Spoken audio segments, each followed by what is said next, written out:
Hello again, Galen Pickett, Cal State University Long Beach. This is Physics 151. Today I want to talk about rotational kinetic energy 9.3, and I'm going to do it in the context of an application. So here I've got a disk. It has a mass m, or it's a wheel, say.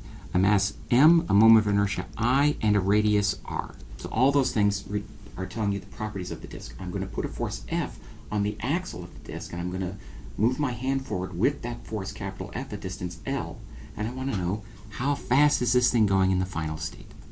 So the director says we're going to use the momentum principle from the complex system, extended system, and we're going to need translational energy and rotational energy to get that accounting set. So that's the ideas we're going to use. It's, excuse me, not the momentum principle, it is the energy principle I want to think about. What are known? The knowns are M, I, R, F, and L. Unknowns, V final and omega final. One other thing I know is that this thing is going to roll and not slip. So, the investigator. We're going to need to figure out the, if we're going to do the energy principle, we're going to need the work from the surroundings. So let's let the system be the disk. So let's make a sketch of what's going on. Here is the force I'm putting on, F, and there is a friction force like so. Now if that friction force were not there, then the wheel would not spin. It would just move forward. It would not, the point of contact would slide with the ground.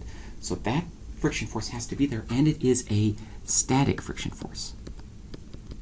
So F is not equal to mu times N.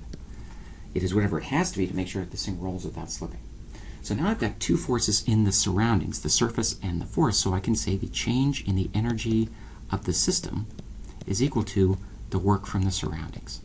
So the final energy of the system, if I look back at the sketch up here, the final energy of the system is 1/2 m V final squared plus 1/2 I omega final squared. There's the rotational energy that we're talking about in this section, and that is equal to the work that's done from every force in the surroundings. I have F times L is the work my hand does, and then I have F times, that's the friction force, and it points backwards, so I'll put a negative there.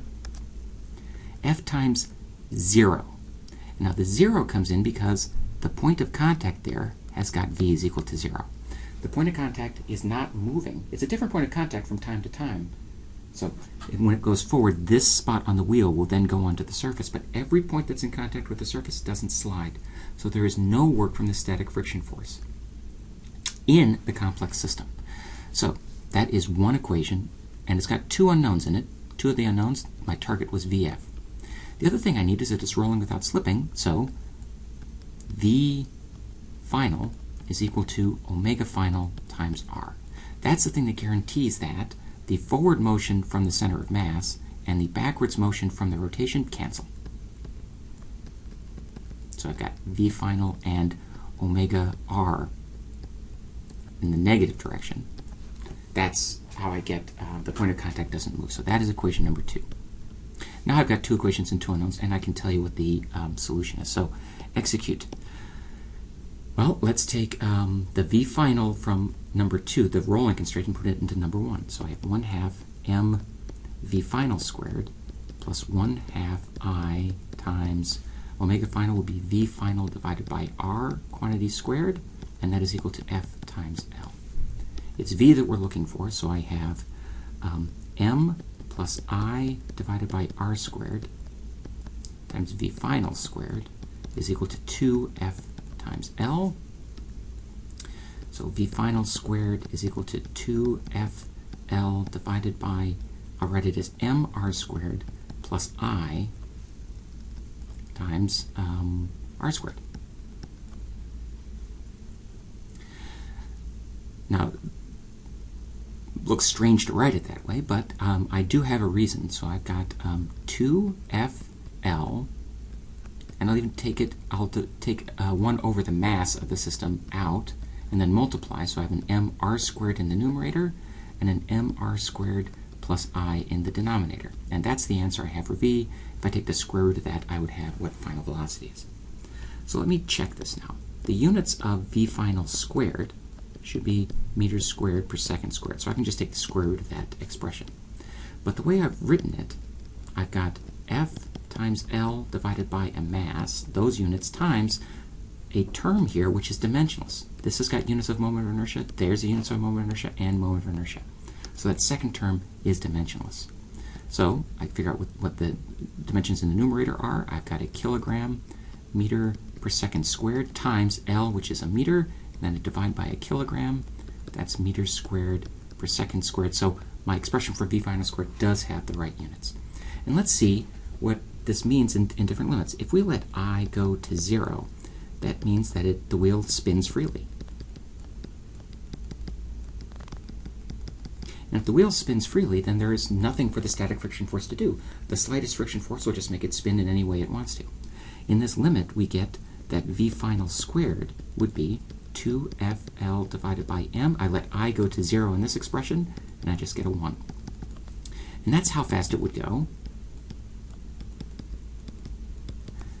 if we were on a frictionless surface.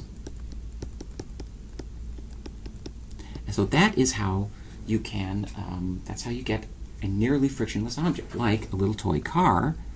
All of the moment of the rotational kinetic energy is in these wheels, but the wheels have such a small I that almost all the kinetic energy is the translational energy of the car, and then it behaves nearly frictionless. That's why those cars are fun to play with.